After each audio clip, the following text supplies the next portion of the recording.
ইরানের সেনাপ্রধান major general আমির Hatami ঘোষণা করেছেন, আগ্রাসী ইসরায়েলি শাসনের কৌশলগত ভুল সিদ্ধান্তের কারণে তারা ইরানের কাছে পরাজিত হয়েছে।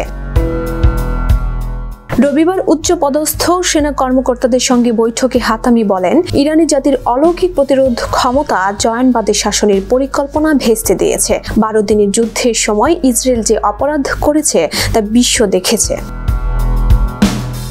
তিনি উল্লেখ করেন, গাজায় 2 বছরের আগ্রাসন এবং ইসরায়েলের 80 বছরের কম সময়ের অস্তিত্বে বিভিন্ন দেশের বিরুদ্ধে বর্বর কর্মকাণ্ড প্রমাণ করে তাদের নৃশংসতা।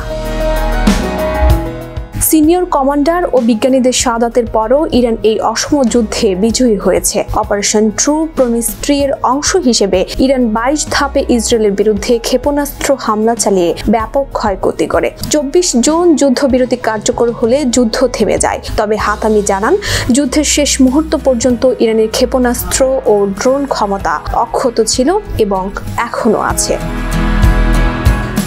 তিনি জোর দিয়ে বলেন, প্রতিরক্ষা শিল্প, বিজ্ঞান ও প্রযুক্তিতে অগ্রগতি আরও দৃঢ় সংকল্পে চালিয়ে যাবে ইরান। বৈশ্বিক ঔদ্ধত্যের বিরুদ্ধেও দেশ সশস্ত্র বাহিনীর যুদ্ধ প্রস্তুতি বাড়াতে প্রতিশ্রুতিবদ্ধ।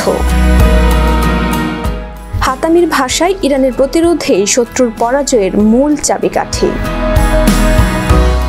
ফারহানা প্রীতি, রাজধানী টেলিভিশন।